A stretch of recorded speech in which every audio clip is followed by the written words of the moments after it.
যতদিন দেশ থেকে শয়তান নির্মূল না হয় ততদিন অপারেশন ডেভিল হান্ট চলবে বলে জানিয়েছেন স্বরাষ্ট্র উপদেষ্টা জাহাঙ্গীর আলম চৌধুরী। দেশকে অস্থিতিশীল করার চেষ্টা করলে তাদের গ্রেফতার করার কথাও জানান তিনি। আর স্বরাষ্ট্র মন্ত্রণালয়ের সিনিয়র সচিব নাসিমুল গনি বলেছেন, বিশ্বে যেসব দেশে বিপ্লব হয়েছে পরাজিত শক্তিকে কেউ রাখেনি। রাজধানীতে ভিন্ন অনুষ্ঠানে এসব বলেন তারা। আরও জানাচ্ছেন প্রণব চক্রবর্তী। সারা দেশে শনিবার থেকে শুরু হয়েছে অপারেশন ডেভিল হান্ট। সেনা, বিমান ও নৌবাহিনী ছাড়াও পুলিশ, বিজিবি, আনসার, কোস্টগার্ড সদস্যদের সমন্বয়ে চলছে এ অভিযান। রাজধানীতে এক অনুষ্ঠানে স্বরাষ্ট্র উপদেষ্টা মোহাম্মদ জাহাঙ্গীর আলম চৌধুরী বলেন, গাজীপুরের ঘটনায় জড়িতদের অনেককেই আইনের আওতায় আনা হয়েছে, বাকিদেরও শিগগিরই আইনের আওতায় আনা হবে। ডেভিল মানে কি? শয়তানের তো টার্গেট এটাই।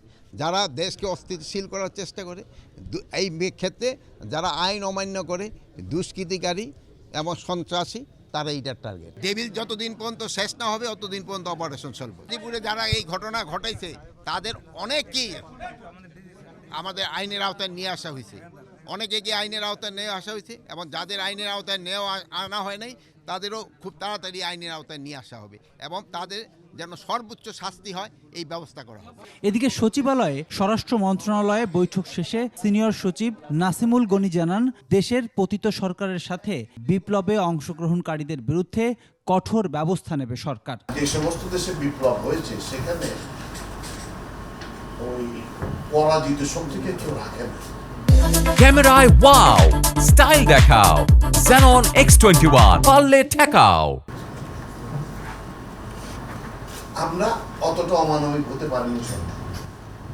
আমরা এদেরকে রিফর্ম করতে, আমরা কিছু রিয়ালাইজ করি যে কিছু লোক কোয়ারশনের কারণে করেছে, ভয়ে করেছে, বিভিন্নভাবে করেছে।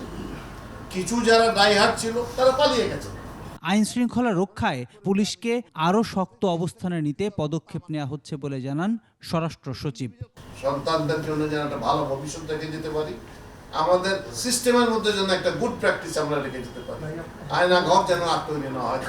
প্রণব চক্রবর্তী, 21 টেলিভিশন, ঢাকা।